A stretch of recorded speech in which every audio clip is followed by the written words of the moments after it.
On this episode, we're going to review New Japan Pro Wrestling's latest tour. We're talking about Golden Fight Series. So we're now in day one. I'm excited for this particular event because anything could happen. As you know, we're almost in the road to Dondaku.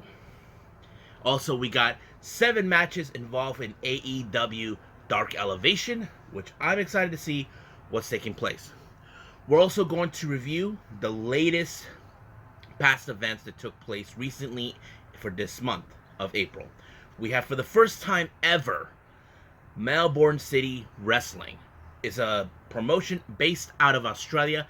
I never seen it, but I'm excited to review for all of this. And this is why I love doing this for all of you guys, because here in Deleted Wrestle Zone, I get to review events that you may not have seen or may not have heard of. But some of you may have heard the name, others may not, so you know how the whole thing. But I'm excited for that for all of you.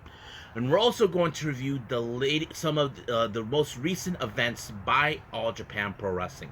We're going to review day 2 of Champion Carnival. As you know, this is one of their annual tournaments to determine who will win this tournament and go on to face the Triple Crown champion, Kento Miyahara. And also, we got some interesting news updates. One of them is involving Alexis Bliss, has recently been reported by Fightful Select. She's been frustrated and unhappy with WWE because we haven't seen her for quite some time. So, let's get ready for another episode of Deleted Wrestle Zone.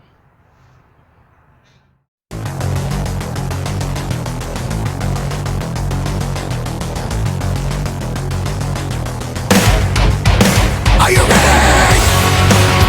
Get up, get up! Get up, get up! Get up, get up! Get up, get up! Get up, get up! Get up, get up!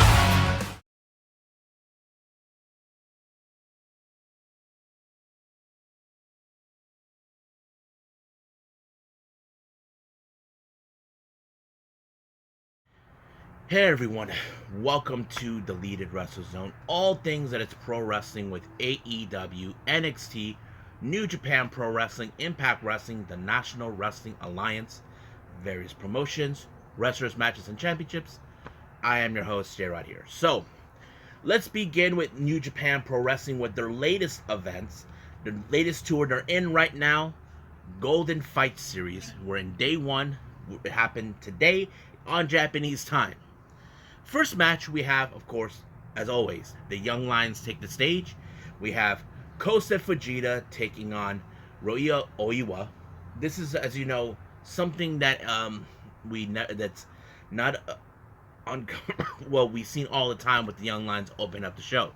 But this time we are going to see how far they adapted. Now, these guys are prominent Young Lions, but the real question does remain, how far are they gone? I was mostly impressed with, of course, Ryohei Oiwa. I felt like there was something interesting about him at first, but he was the one who won by applying the Boston Crab onto Fujita to win the match. So it's a definite plus, and definitely we need to pay attention to a guy like him and see how far it progressed. But as Fujita, we'll see what happens in the upcoming weeks or months.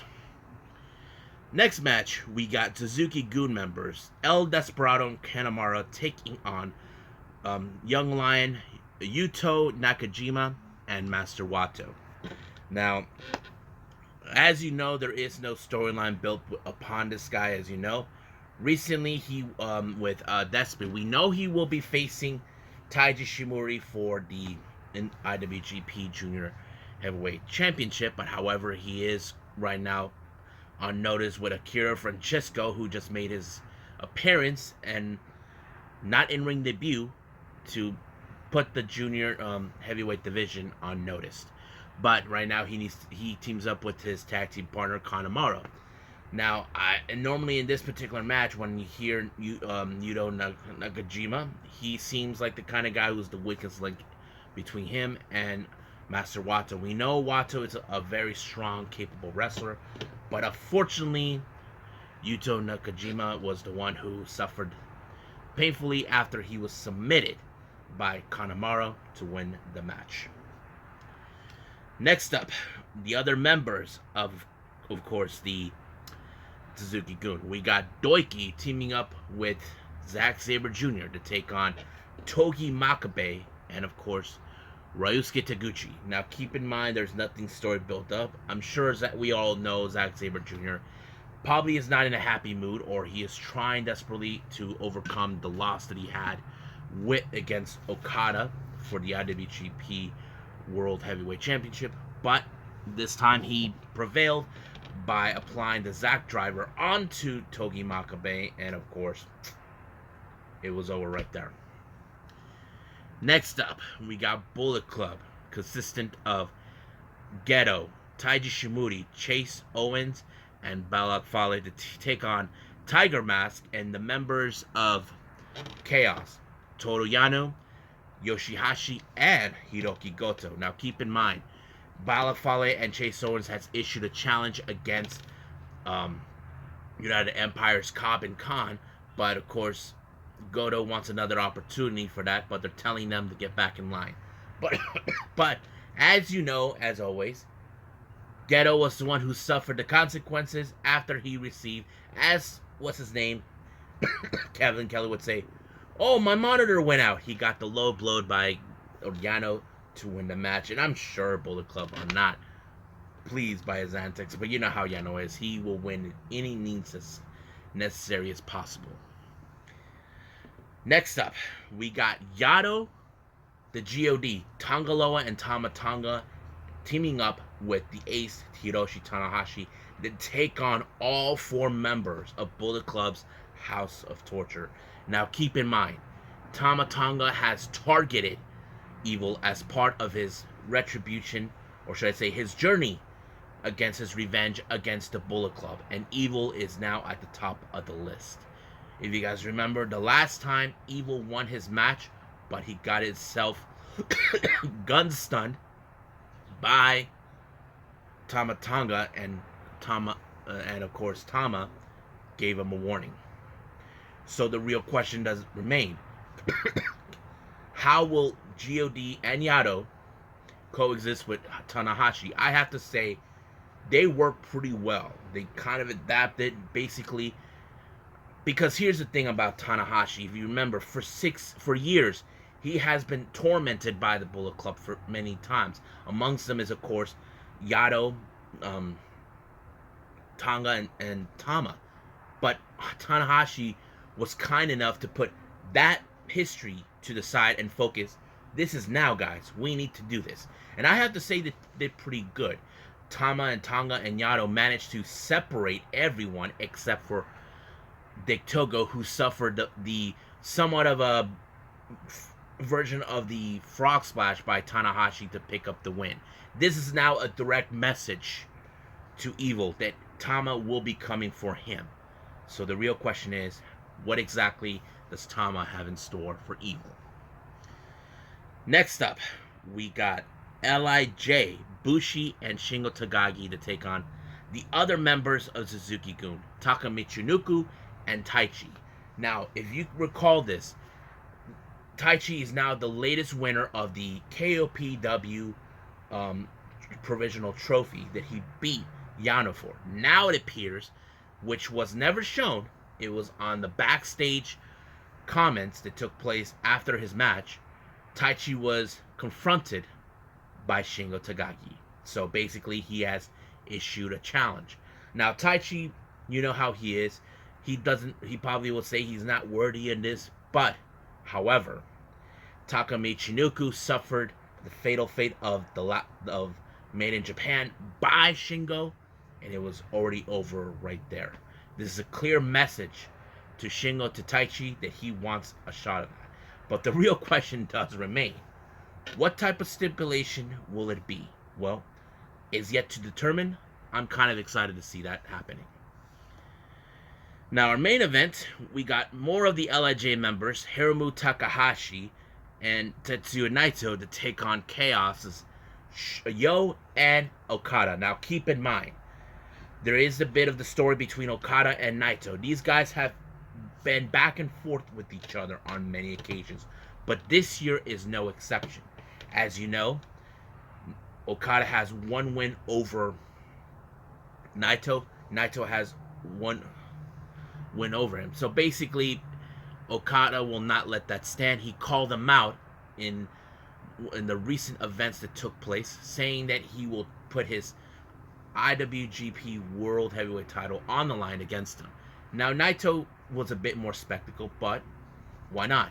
This is a title he hasn't even held before. As you know, back then he was against the idea of unifying both the IWGP Intercontinental Championship and the Heavyweight Championship. But looks like he's back in the game to pursue this endeavor, but we'll see what happens then. So I'm excited for that. We'll see more of the Golden Fight series, but right now let's move on with AEW Dark Elevation.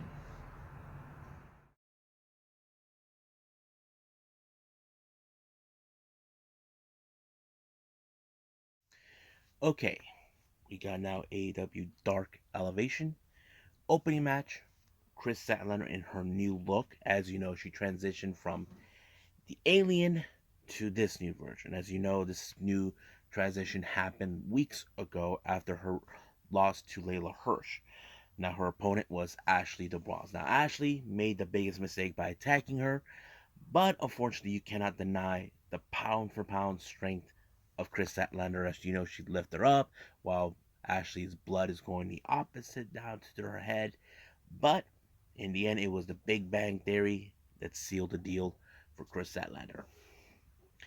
Next up, we got Andrade El Idolo along with Jose taking on Dark Order's Allen Five Angels. Now, this, keep in mind, this is sort of a warm up match before Andrade's big match this coming Wednesday in Dynamite against Darby Allin. Keep in mind, Darby Allin hasn't forgotten his loss to Andrade, but the real question is Andrade ready for that? Well, we'll find out.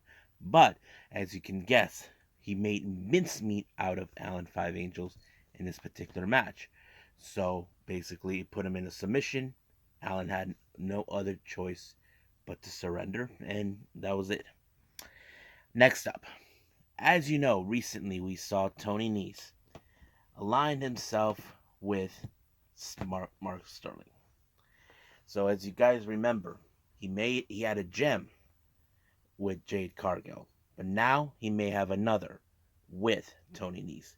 His opponent is Jay Spade. Now, I mentioned this guy's name before on NWA USA and possibly Power. So, but originally he was supposed to be in a junior heavyweight match during that time, but he never made. But being here in AEW, it was really interesting. But however, he completely lost focus in the match. Instead of he was focusing on the crowd.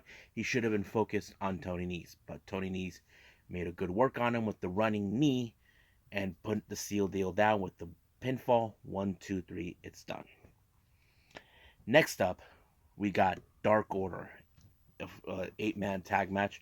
We got Evil Uno, Stu Grayson, Alex Reynolds, and John Silver. This is a unique combination between these guys. As you know, Uno and Stu are in fact a team together, and then you got Reynolds and Silver. Their team is the opponents. It's Alan Russell, Cameron Russell, Dale Springs, and Isaiah Zane. Now, you know how this is with Dark Order. These guys are very cohesive when it comes to being tag teams. That's always been. But you can see how well they work together. Two of the strongest teams in combining as a form, and it worked. But it was the fatality that sealed the deal for the Dark Order. 1, 2, 3, it's over.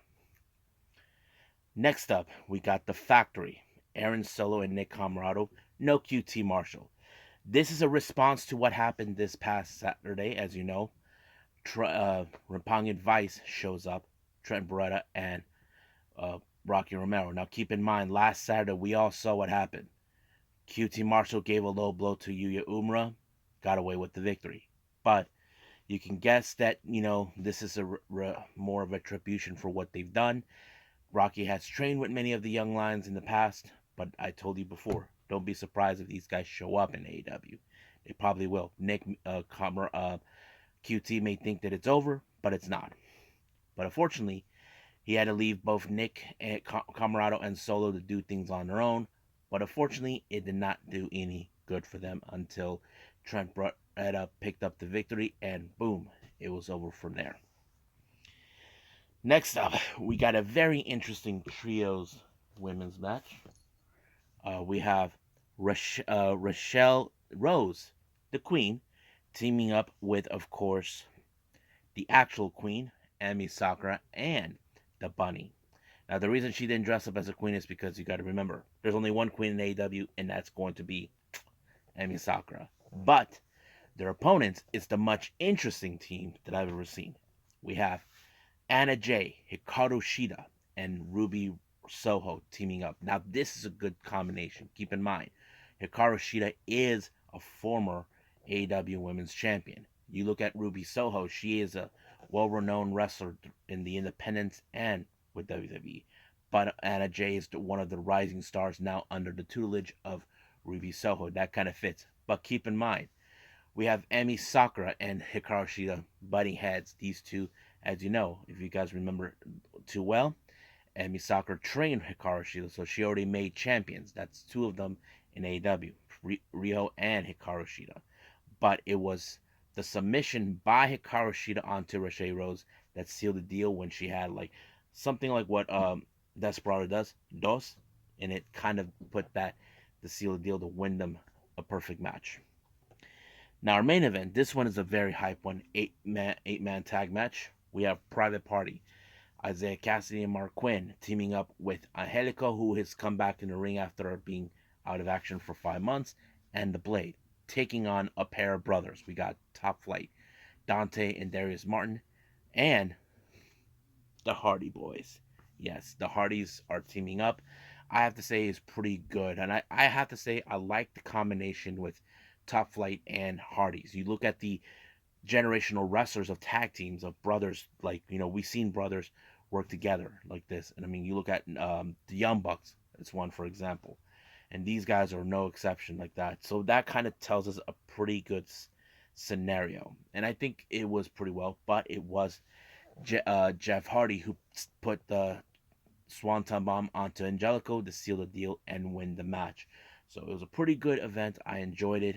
Can't wait to see what's going to happen in Dark and, of course, Dynamite with AEW. But at this moment, I believe it's time to move on with Melbourne City Championship Wrestling. No, Melbourne City Wrestling.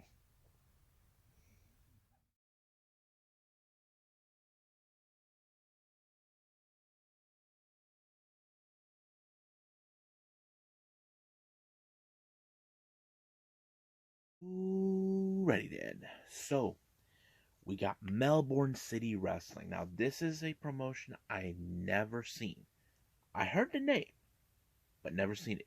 This is an Australian based promotion from the city of Melbourne. I would love to come to Australia. I would love to visit that place. I'm sure some of you are saying, are you going to catch the wrestling shows? I mean, that'll probably be in a bucket list, but there's places I want to go see in Australia. But this particular show was pretty good. It was pretty interesting from start to finish, but I think there's a lot of good storylines that were built upon on certain matches. This one is called Vendetta 2022. That took place, well, it took place on the 9th of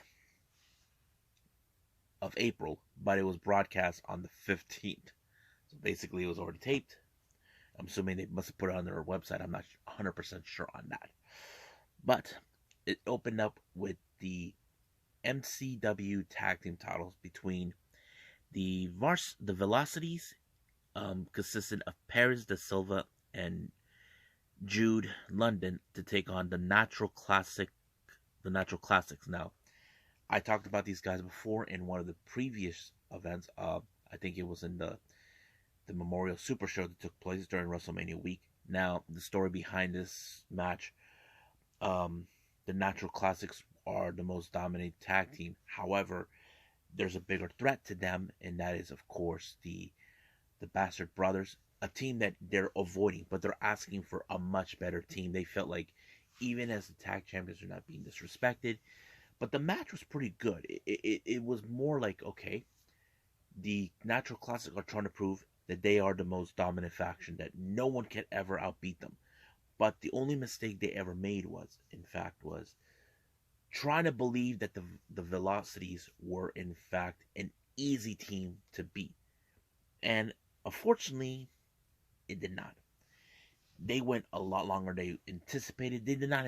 I don't think they actually anticipated this moment. Where they were dealing with a team that's more formidable than they could possibly imagine. But it was Stevie who picked up the victory to pick a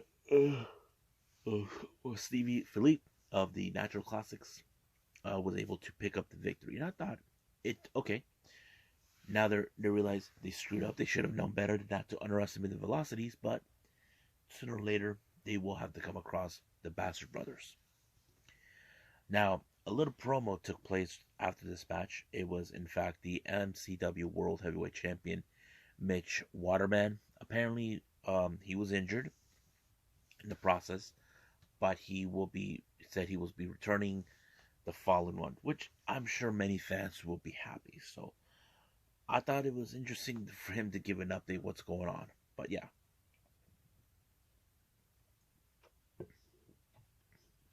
Now our next match, this is called the Ascension Tournament. So I don't know what this is, but this one is part of the B block. We have Mars Morgan versus Jake Andrew Warta. I don't know who the hell these guys are, but the match was pretty interesting. I look at Mars Morgan, he is trying desperately to make it more like this is his time, but he has to go through a competitor who's just a little slightly more bigger than him, and that's Jake Andrew Warta. But unfortunately, Andrew Warta was the only one that was able to walk out as the victor when he pinned Mars Morgan. So sorry, Mars, it was not your time. Next up, well, originally there was supposed to something happen here, but it was pushed over later. Hector Jones and a guy named Tom Crow showed up. That felt like they're being disrespected, calling out for any team to challenge them. Unfortunately, the team that called them out answered the call was the Big Dude Energy, consisted of Big Dave and Ricky Gilmore. I thought this match was pretty great. I thought it was very interesting in every possible way I could possibly imagine, but it was amazing. But it was Big Dave that picked up the victory to win the match. Now, more on the Ascension Tournament with the A block. We have Jarvis versus M. Kid. Jarvis is a bit of the cocky guy. He looks more like something out of the junior heavyweight division. So is M. Kid, but it was M. Kid that walked out the victor when he pulled off an amazing pinfall to continue on. Now, our next match is for the vacant MCW Intercontinental Championship between Matt Hayter and Nick Moretta. I thought this match was something else because these are two men who are hungry to become the next champion while it was vacant. So I didn't think it was going to be interesting to watch, but it was Nick who walked out as the victor as the brand new MCW Intercommonwealth Champion. Now, the main event is a steel cage match between Slex and Rocky Nenero. Now, these two guys have been at war with each other countless times. So basically, this is a match where Slex sets it up saying that you've got nowhere else to go but to lose to me. And that's what the whole point was taking place. So I think it was just showing us. But Slex, he pulled off the most amazing match ever. I think it was pretty good. This is one of my favorite ones I've seen other than the first one. But Slex walked out as the victor, making Rocky Monero bleed so much. So I think it was a pretty good match. So I liked it. So what I think about the show is pretty cool and very interesting. But if I have to rate this, I'll give it an 8 at most. But yeah. But I believe right now it's time to move on with All Japan Pro Wrestling.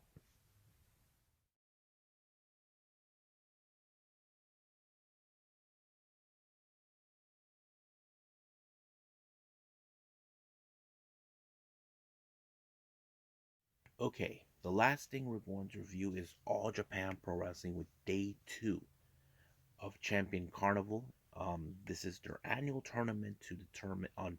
This is a point-based system type of match. Um, Basically, whoever wins will get a shot of the Triple Crown champion. Now, our first four matches are not of the tournament, so let's review those. We have Ryo Inoue teaming up with Blackman Story and Yoshitatsu to take on the members of Total Eclipse, Tajiri, Kumarashi, and Ruki Honda. This was a very interesting matchup because, Total Eclipse are the total heels in this particular match, but it was Ruki Honda who picked up the victory by pinning um, Ryo Inoue in this match. So practically, he got one for his team. Next up, we got Hiroshi Yamato and Takao Omori to take on Dan Tamura and Hikari Sato from Evolution. I thought this match was very interesting because I've seen how Evolution are more of the disciplined wrestlers, basically well trained. They are willing to fight no matter what, and they come of diverse background. But it was Hiroshi Yamato that picked up the victory by pinning Dan Tamura, and I was like a bit surprised that happened, but it did.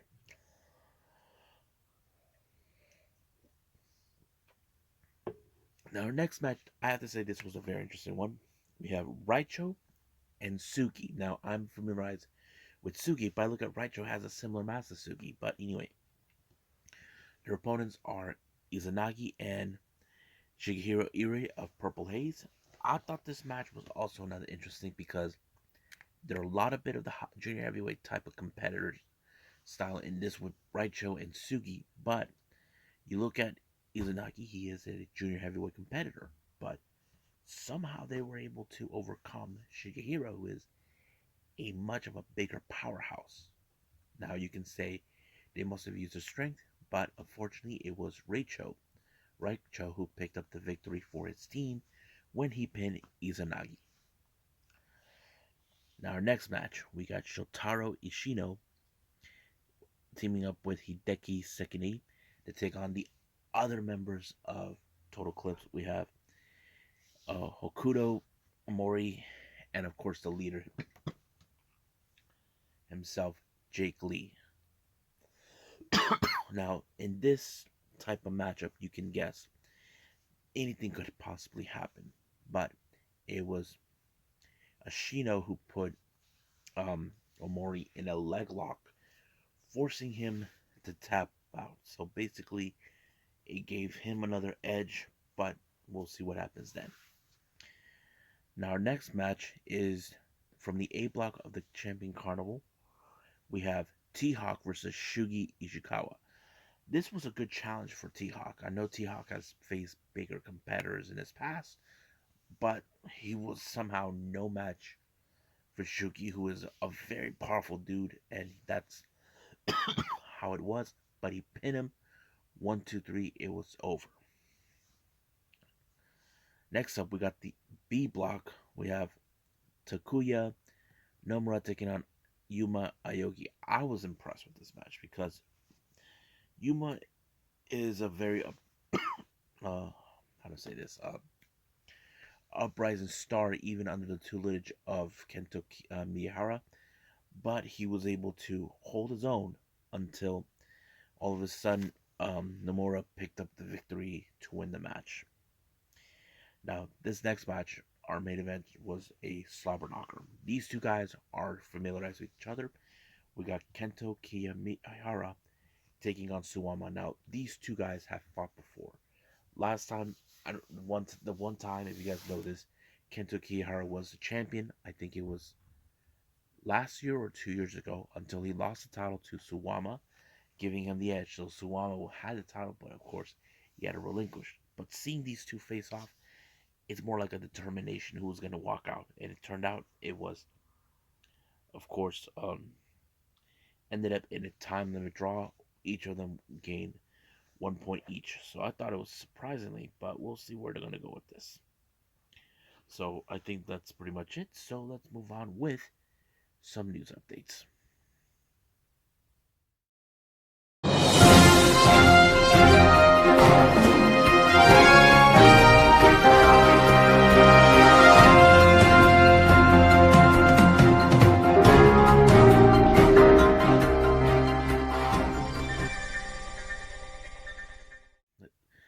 So we got some news updates for everyone. So let's review them right now. Two of them coming in from WWE. The first one, it's been reported that Alexis Bliss is not happy what's been going on with WWE. As you know, she has not been seen on TV since February. We know she recently got married, but that's pretty much it. According to what the reports are saying, the creative team has nothing planned for her whatsoever. However, there were plans that they were going to have her involved in the uh, Bianca Belair and Becky Lynch match. However, that particular storyline was nixed, and this is not something new that we hear about when it comes to wrestlers not being used properly, underutilized, the creative not giving them the proper way to use them. But we'll see what happens then. Um, Next up, of course, it's about WWE. It just revealed that Kushida has left WWE. Now there was reports saying that his contract was expiring. It was makes sense, um, but the writing was on the wall for him when he realized Triple H was no longer in charge of NXT, so it made more sense to him. But what's next for Kushida? Well, we don't know. Many fans are saying he's probably going back to New Japan. I mean, I wouldn't doubt that. But what if he decides he wants to go check out the other wrestling scenes in the U.S.? That is something I know for sure. Like Impact, AWA, those guys. I don't know, but we'll see where they're gonna go. Now, for the GCW updates, we have told that LA Fights Volume 4 is back on the 4th of May. I'm excited for this one. We even got the Tournament Survival 7 taking place on June 4th. If you guys are familiar with that, Tournament Survival is more about the death matches and all that. And then there's COC on June 5th. I just don't know what that is, but it was interesting. Now, our last update, we have Delilah Doom, who is a native in California. Just been announced that she will be making her debut in Mission Pro Wrestling on the 14th. So basically, set your calendars on that if you're a Delilah Doom fan. So we'll see about that. So I think that's pretty much it. So let's just call it a day. Well, I hope everybody enjoys this episode. Coming up, we got, of course, Tuesday Wrestling with um, NWA Power, AEW Dark, and of course NXT 2.0. I'm excited to review this. I might throw in a review for much of the recent events from this month, and we'll go from there. But for now, I'll see you guys in the next DWZ time. Same DWZ channel. I must bid all of you adieu. So goodbye. Mwah. And have a nice day. Bang.